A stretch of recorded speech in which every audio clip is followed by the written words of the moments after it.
Breaking news. Saudi అరేబియాలో జరిగిన భయానక రోడ్డు ప్రమాదం భారతదేశాన్ని విషాదంలో ముంచేసింది. హైదరాబాద్కు చెందిన 16 మందితో పాటు మొత్తం 42 మంది భారతీయులు సజీవ దహనమైన ఈ ఘటన ఇప్పుడు అన్ని దేశాల్లోనూ ప్రధానాంశంగా మారింది. సమాచారం ప్రకారం మక్కా వెళ్లే మార్గంలో ప్రయాణిస్తున్న మినీ బస్ ట్రక్కును ఢీకొట్టడంతో ఒక్కసారిగా పెద్ద ఎత్తున అగ్ని కీలలు చెలరేగాయి. క్షణాల్లోనే బస్సు మొత్తం మంటల్లో చిక్కుకొని అందులో ఉన్న ప్రయాణికులు బయటపడే అవకాశం లేకపోయింది. ప్రాథమిక సమాచారం ప్రకారం ఎక్కువ మంది భారతీయులు ఒక్కడిగానే పనిచేస్తున్న కార్మికులను కూడా చెబుతున్నారు. ఘటనా స్థలానికి చేరుకున్న సౌదీ సివిల్ డిఫెన్స్ టీం అగ్నిని అదుపులోకి తెచ్చేందుకు బలవంతంగా బస్సు తలుపులను తెరిచే ప్రయత్నం చేసినా అప్పటికి మంటలు మొత్తం వాహనాన్ని చుట్టుముట్టినట్టు అధికారులు వెల్లడించారు. అందులో ప్రయాణిస్తున్న వారిలో మహిళలు, యువకులు కూడా ఉన్నట్లు తెలుస్తోంది. ఈ ప్రమాదంపై భారత రాయబార కార్యాలయం స్పందిస్తూ బాధితుల వివరాలు సేకరించేందుకు ప్రత్యేక బృందం ఇప్పటికే సంఘటన స్థలానికి బయలుదేరినట్లు తెలిపింది.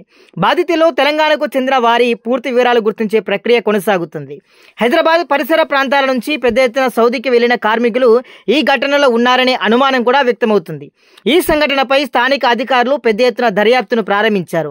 ప్రమాదం నిజంగా యాంత్రిక లోపం వల్ల జరిగిందా లేక వాహనం వేగం కారణమా అనేది పరిశీలిస్తున్నారు. ఇక ఇండియాలో బాధిత కుటుంబాల్లో తీవ్ర వేదన, ఆందోళన నెలకొంది. తమ బంధువుల కోసం ఆసక్తిగా ఎదురుచూస్తూ ఫోన్ కాల్స్, మెసేజ్లు చేస్తూ సమాచారం కోసం ఎదురు చూస్తున్నారు. కేంద్ర ప్రభుత్వం కూడా ఈ ఘటనపై పూర్తి వివరాలు తెలుసుకునేందుకు సౌదీ అధికారులతో మాట్లాడుతోంది.